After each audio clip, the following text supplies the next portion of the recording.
Our mouth has the salivary glands which secrete saliva.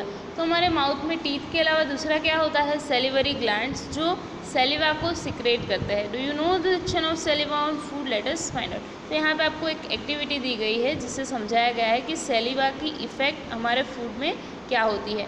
तो आप उसको रीड करोगे तब आपको समझ में आएगा। Now third part is tongue. What is tongue? The tongue is the fleshy muscular organ attached at the back to the starting of the buccal cavity. तो हमारी बकल कैविटी में ये जो बैक साइड पर अटैच किया हुआ एक part है जिसे हम क्या बोलते हैं? Tongue. It is free at the end can be moved in all direction. जैसे आपको पता है कि हम उसको ऑल डायरेक्शन में मूव करवा सकते हैं। You know the functions of the tongue. We use our tongue for talking, बातें करने के लिए। Beside it mix saliva with the food during chewing and helps in swallowing। तो ये सेलिवा को मिक्स करता है और swallowing में भी हेल्प करता है। We also taste food with our tongue. तो हम टंग्स के थ्रू अपना फूड टेस्ट कर सकते हैं। It has taste buds that detect different taste of food. यानी कि ये जो आपकी टंग है वो अलग अलग पार्ट को, मतलब उसके ऊपर अलग अलग डिफरेंट टेस्ट बर्ड्स होते हैं। तो जहाँ पे खाना पहुँचता है, यानी जहाँ पे टच होता है, तो उसे पता चल जाता है कि यह स्पाइसी है या फीका है। तो ये अलग अलग टेस्ट बर्ड्स होते हैं। ये रहा, ये चारों अलग अलग टेस्ट बर्ड्स हैं। Regions of the tongue of taste. अब देखो यहाँ पे अभी हमारा सेकंड बकल कैविटी ख़त्म हो गया। अभी हम पढ़ते हैं फूड पाइप के बारे में। ये जो सारी चीज़ें हैं ना, आप पढ़ लेना। The food pipe oesophagus. Food pipe क्या होता है? The swallowed food passes into the food pipe और ऑइसोफेगस। Look at figure 2.2। यानी कि फूड है वो ऑइसोफेगस में पास होकर फिर स्टमक में जाता है। तो ये फूड पाइप है वो क्या करती है? बकल कैविटी और स्टमक को कंबाइन करती है, मतलब लिंक करती है। The food pipe runs along the neck and the chest. यानी वो कहाँ है, जो फूड पाइप है वो कहाँ सिचुएटेड है, मतलब हमारी बॉडी के अंदर डाइजेस्टिव में। तो वो थ्रोट के अलोंग, यानी हमारे गले से होके निकलती है। Food is pushed down by movement of the wall of the food pipe. जो फूड पाइप की वॉल है उसकी मूवमेंट की वजह से फूड है वो डाउन की साइड पुश होता है। Actually this movement takes place throughout the alimentary canal and pushes the food downwards. यानी पूरी एलिमेंट्री कैनल में ये फूड को डाउनवर्ड्स यानी नीचे की तरफ भेजता है। At times the food is not accepted by our stomach and is vomited out. अगर कभी ऐसा होता है कि हमारा स्टमक है फूड को एक्सेप्ट नहीं कर पाता है तो हमें क्या होती है? वॉमिट होती है। Recall the instances when you vomited after eating and think of the reason for it. यानी कभी कभी ऐसा है ना, वॉमिट किसकी वजह से होती है? या तो हमारा पेट या तो स्टमक है वो ख़राब हो जाता है, काम करना बंद कर देता है। तो जो फूड पाइप है वो उसको डाउनवर्ड्स पुश नहीं कर सकती, इसीलिए वो अपवर्ड पुश होता है और हमें वॉमिटिंग होती है। Now what is stomach? The stomach is a thick walled bag. ये क्या है? एक थिक वॉल्ड बैग है। Its shape is like a flattened J के जैसा उसका शेप है। And it is the widest part of the alimentary canal. यानी कि हमारी जो डाइजेस्टिव सिस्टम है, एलिमेंट्री कैनल है, उसका सबसे बड़ा पार्ट है। It receives food from food pipe at one end and opens into the small intestine at the other. उसका एक साइड है वो कहाँ पे खुलता है? फूड पाइप में, और दूसरा है वो स्मॉल इंटेस्टाइन में। यानी फूड पाइप से उसको फूड रिसीव होता है। अब देखो, the inner lining of the stomach secrete mucus, hydrochloric acid and digestive juices. ये तीनों को जूसेस को सिक्रेट करती है। The mucus protects the lining of the stomach. The acid kills many bacteria that enter along with the food and make the medium in the stomach acid and helps the digestive juices to act। तो ये उनका अलग अलग work है कि mucus ये क्या करते हैं? स्टमक की लाइनिंग को, यानी उसकी दीवार है उसको एसिडिक जो एटमॉस्फेयर है उससे प्रोटेक्ट करता है। एसिड क्या करता है? जो बाहर से हमारे फूड में जो बैक्टीरियाज वगैरह सब आते हैं उनको किल करते हैं, और एक एसिडिक एटमॉस्फेयर प्रोवाइड करते हैं स्टमक को, जिसकी वजह से डाइजेस्टिंग फटाफट हो। The digestive juices break down the proteins into simpler substances. और जो डाइजेस्टिव जूसेस होते हैं वो क्या करते हैं? प्रोटीन है उनको सिंपलर सब्सटेंसेस में डिवाइड करते हैं, ब्रेक डाउन करते हैं। नाउ स्मॉल इंटेस्टिन, यानी स्टमक में से पास ऑन होने के बाद हमारा खाना आता है द स्मॉल इंटेस्टिन में। The small intestine is highly coiled यानी बहुत क्या बोल सकते हैं उसे, वैसे फैला हुआ है, मतलब कि एक के ऊपर एक है, बहुत लंबा लेकिन थोड़ी सी जगह में ही सेट हो जाता है, कोइल्ड है। And is about 7.5 metres long. इसकी लेंथ याद रखनी है आपको, क्या है 7.5, और आपको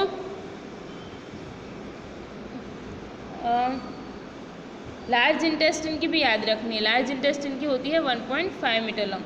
it receive secretions from the liver and the pancreas, उसको पैंक्रीज और लीवर में से सिक्रेशंस मिलते हैं। Besides its wall also secrete juices, तो इसकी वजह से डाइजेशन अच्छी तरह से होता है। The liver is a reddish brown gland situated in the upper part of the abdomen on the right side. तो राइट साइड में क्या होता है, लीवर होता है। It is the largest gland in the body, ये भी क्या है, एक लार्जेस्ट ग्लैंड है बॉडी में। It secretes bile juice that is stored in a sac called the gall bladder. The bile plays an important role in the digestion of fats. अभी देखो fats है वो कहाँ पे होती है, लीवर में ब्रेक डाउन होती है। The pancreas is a large cream coloured gland located just below the stomach, ये जस्ट स्टमक के नीचे होता है पैंक्रीज। The pancreatic juice acts on carbohydrates, fats and proteins and changes them into a simpler forms। तो यहाँ पे carbohydrates, fats, protein सबका digestion हो जाता है, उनको सिंपलर सब्सटेंसेस में फॉर्म कर दिया जाता है। The partly digested food now reaches the lower part of the small intestine where the intestinal juice completes the digestion of all components of the food, यानी कि स्मॉल इंटेस्टाइन में आने के बाद जितने भी सब्सटेंसेस का डाइजेशन बाकी है वो कंप्लीट हो जाता है। The carbohydrates get broken into simple sugar such as glucose। अब देखो कार्बोहाइड्रेट्स का किस में होता है कन्वर्शन, ग्लूकोज में, फैट्स का फैटी एसिड में और ग्लिसरीन में, और प्रोटीन का एमिनो एसिड में। Now absorption in the small intestine है वो एब्जॉर्ब क्या करता है, the digested food can now pass into the blood vessels in the wall of the intestine. This process is called absorption. Absorption क्या होता है कि जो डाइजेस्टेड फूड है, जैसे हमें पता है ना खाने में से हम बोलते हैं खून बनता है, हाँ, तो अभी क्या हो रहा है, जो फूड डाइजेस्ट हो रहा है वो ब्लड वेसल्स में चला जाता है in the wall of the intestine, और इस प्रोसेस को हम क्या बोलते हैं, absorption. The inner walls of the small intestine have thousands of finger like outwards, this are called villi. Villi क्या होता है, स्मॉल इंटेस्टिन में फिंगर लाइक यानी उंगलियों जैसी ऐसी कुछ रचना होती है जो बाहर की साइड निकली हुई होती है, जिसे हम क्या बोलते हैं, villi. Can you guess what the role of villi could be in the intestine. अभी विली क्यों होती है, the villi increase the surface area for absorption of the digested food. तो डाइजेस्टेड फूड को एब्जॉर्प्शन करने के लिए उसको एरिया इंक्रीज करती है। Each villi has a network of thin and small blood vessels close to its surface. तो ये ब्लड वेसल्स के साथ कनेक्टेड होती है। The surface of the villi absorb the digest food materials. The absorbed substances are transported via the blood vessels to different organs. अब धीरे धीरे जो ब्लड वेसल्स है अलग अलग डिफरेंट ऑर्गन्स में आपका खाना चला जाएगा, digested food, where they are used to build complex substances such as the proteins required by the body। और उससे ऐसा प्रोटीन्स या तो दूसरे जो न्यूट्रिएंट्स है वो बनते हैं जो हमारी बॉडी के लिए रिक्वायर्ड है। This is called assimilation. तो इस प्रोसेस को हम क्या बोलते हैं, assimilation. In this cells glucose break down with the help of oxygen into carbon dioxide and water and energy is release. और क्या होता है उसके बाद एनर्जी। तो हमारा बेसिक कंसेप्ट क्या है, बेसिक यूज़ क्या है कि हमें एनर्जी चाहिए इसलिए हम फूड खाते हैं। तो अभी क्या हो रहा है, उसमें से ग्लूकोज ब्रेक डाउन होता है और ऑक्सीजन की हेल्प की वजह से क्या होता है, एनर्जी रिलीज होती है। The food that remains undigested and unabsorbed enters into the large intestine। अभी जो अनडाइजेस्टेड फूड है जिसका डाइजेशन नहीं हुआ है वो कहाँ पे एंटर करता है, लार्ज इंटेस्टिन में। The large intestine is wider and shorter than small intestine। अब देखो लार्ज इंटेस्टिन है पर उसको स्मॉल इंटेस्टिन से वो क्या होता है, छोटा होता है। वाइडर यानी ऐसे चौड़ा होता है पर लेंथ में शॉर्टर होता है। It is about 1.5 meter in length. Its function is to absorb water and some salts from the undigested food material. तो क्या करता है वो, जो अनडाइजेस्टेड फूड मटेरियल है उसमें से जितनी भी काम की चीज़ें हैं या तो पानी है उन सबको एब्जॉर्ब कर लेता है. The remaining waste passes into the rectum and remains there as semi solid faeces. यानी वो क्या करता है, रेक्टम में जाता है अभी जो वेस्ट है वो, और वहाँ पे सेमी सॉलिड फीसिस में कन्वर्ट होता है. The faecal matter is remove through the anus from time to time. This is called egestion. Anus है उससे आपका खाना जो डाइजेस्ट नहीं हुआ है वो बाहर निकल जाता है. इसे हम बोलते हैं प्रोसेस को इजेशन. ओके, तो यहाँ पे हमारी डाइजेस्टिव सिस्टम ख़त्म होती है. आई होप ये पूरा आपको समझ में आ गया होगा. फिर से एक बार अच्छे से रीड कर लेना तो आपको ये पूरा याद रह जाएगा. सबसे पहले कहाँ पे आना आता है, बकल कैविटी में. बकल कैविटी से होके फूड पाइप में, फूड पाइप से स्टमक में, स्टमक में से लीवर में, फिर स्मॉल इंटेस्टिन में, लास्ट में लार्ज इंटेस्टिन में, और रेक्टम में आपका जो वेस्ट है वो स्टोर होता है और एनस से वेस्ट निकल जाता है. ओके, तो ये हमने डाइजेस्टिव सिस्टम पढ़ी ह्यूमंस में. नाउ डाइजेशन इन ग्रास ईटिंग एनिमल्स. तो जो ग्रास ईटिंग एनिमल्स जैसे कि काऊ है, बफेलो है, तो उनमें कैसे होता है डाइजेशन, उसके बारे में पढ़ना है. उनका जो डाइजेशन है वो हमारी बॉडी से थोड़ा अलग होता है.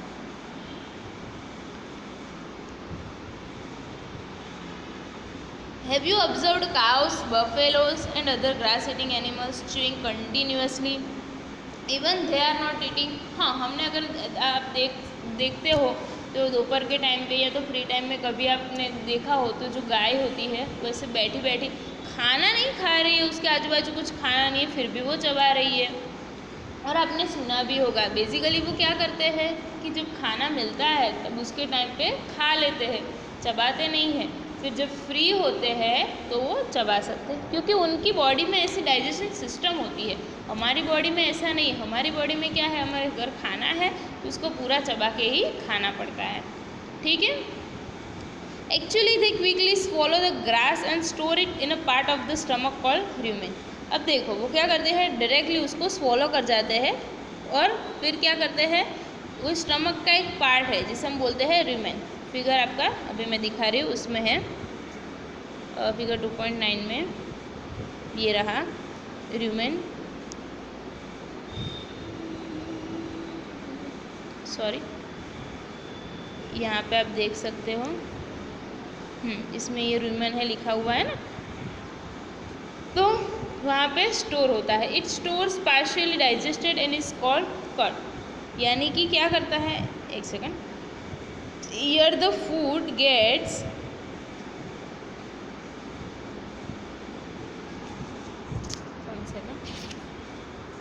Partially digested in its called cud. यहाँ पे फूड है सिर्फ पार्शियली डाइजेस्ट होता है, पूरा डाइजेस्ट नहीं होता है. But later the cud returns to the mouth. Cud यानी कि जो खाना बचा है जो पार्शियली डाइजेस्ट हुआ है उसे हम कट बोलते हैं, वो फिर से बाहर की तरफ आता है to the mouth in small lumps and the animals chews it. यानी छोटे छोटे टुकड़ों में फिर से ऊपर आता है, मुंह में आता है और फिर से वो चबाने लगते हैं. This process is called rumination and this animals are called ruminants. तो ऐसे खाने वाले को रुमिनेंट्स बोलते हैं और इस प्रोसेस को हम रुमिनेशन बोलेंगे. The grass is rich in cellulose, a type of carbohydrate.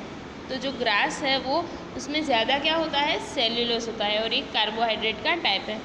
In ruminants like cattle, deer etcetera, bacteria present in rumen helps in digestion of cellulose. Many animals including humans can not digest cellulose. यानी कि हम हैं, humans है या दूसरे animals हैं, वो cellulose को डाइजेस्ट नहीं करते हैं. ये रूमिनेंट्स टाइप के जो एनिमल्स हैं उसमें कुछ ऐसे बैक्टीरिया प्रेजेंट होते हैं वो उनको डाइजेस्ट करने में हेल्प करते हैं. Now animals like horses, rabbit etcetera have a large sac like structure called caecum between the oesophagus and the small intestine. तो ओइसोफेगस और स्मॉल इंटेस्टिन के बीच में ये पार्ट होता है जिसे हम देख सकते हैं यहाँ पे, ये वाला है, यहाँ पे लिखा हुआ है ये वाला part. The cellulose of the food is digested here by the action of certain bacteria which are not present in humans. तो यहाँ पे डाइजेशन किसकी वजह से होता है? हेल्प की वजह से, बैक्टीरिया के हेल्प की वजह से होता है, जो ह्यूमन बॉडी में नहीं होते हैं। So far you have learnt about animals which possess the digestive system, but there are many small organisms which do not have a mouth and digestive system. तो यहाँ पे हमने ये ruminants animals के बारे में पढ़ा और humans में, लेकिन कुछ ऐसे जो small animals होते हैं जिसमें स्मॉल क्रीचर्स होते हैं, ऑर्गेनिजम्स होते हैं जिनका माउथ ही नहीं होता है और डाइजेस्टिव सिस्टम भी नहीं होती है, जिससे हमने पता है अमीबा, सिर्फ उसमें क्या होता है, वन सेल होता है। तो वो कैसे अपना फूड कैप्चर करती है, इसका हम इसके बारे में पढ़ेंगे। देखो यहाँ पे feeding and digestion in amoeba. अब देखो अमीबा क्या है? Amoeba is a microscopic single cell organism. सिर्फ उसमें सिंगल सेल है, यानी अमीबा को हम देख भी नहीं सकते अगर हमारे आसपास हो तो। वो कहाँ पे होती है? Found in pond water. Amoeba has a cell membrane around a dense nucleus and many small bubble like vehicles. तो ये सारी चीज़ें उसमें होती है in its cytoplasm. Amoeba constantly changes its shapes. वो कॉन्स्टेंटली अपना शेप चेंज करती है और पोजिशन भी। इट पुशेस आउट वन और मोर फिंगर लाइक प्रोजेक्शंस। उसके अंदर फिंगर लाइक प्रोजेक्शंस होते हैं, उसको अंदर बाहर करती है, कॉल्ड स्यूडोपोडिया। ये क्या होता है? स्यूडोपोडिया एक फिंगर लाइक प्रोजेक्शंस होते हैं, उंगलियों जैसे। और false feet for movement and capture of foods. और जूठे पाँव क्यों होते हैं? क्योंकि सिर्फ उसका शेप चेंज होने की वजह से हमें से पाँव जैसे दिखता है, पर उसके एक्चुअल में फूड है नहीं होते हैं, फिट नहीं होते हैं। Amoeba feeds on some microscopic organisms. वो दूसरे माइक्रोस्कोपिक ऑर्गेनिजम्स पे फीड करती है, खाती है। व्हेन इट सेंसेस फूड, उसको जब सेंस होता है कि नहीं आजू बाजू फूड है, it pushes out pseudopodia around the food particle and angles it. जैसे कि यहाँ पे स्ट्रक्चर दिख रहा है ना आपको, जैसे कि इसका शेप ऐसा है, तो ये शेप कैसा हो जाएगा? अभी ये शेप चेंज होके ऐसा हो जाएगा। फिर क्या होगा? सपोज़ कि ये आपका फूड है, तो जब ये फूड होता है तो इसको क्या करती है, वो ये वाला जो पार्ट है उसको बढ़ा लेती है। फिर फूड है वो अंदर की साइड कैप्चर हो जाता है, ये फूड उसके अंदर आ जाता है, फिर वो अपना शेप चेंज कर सकती है।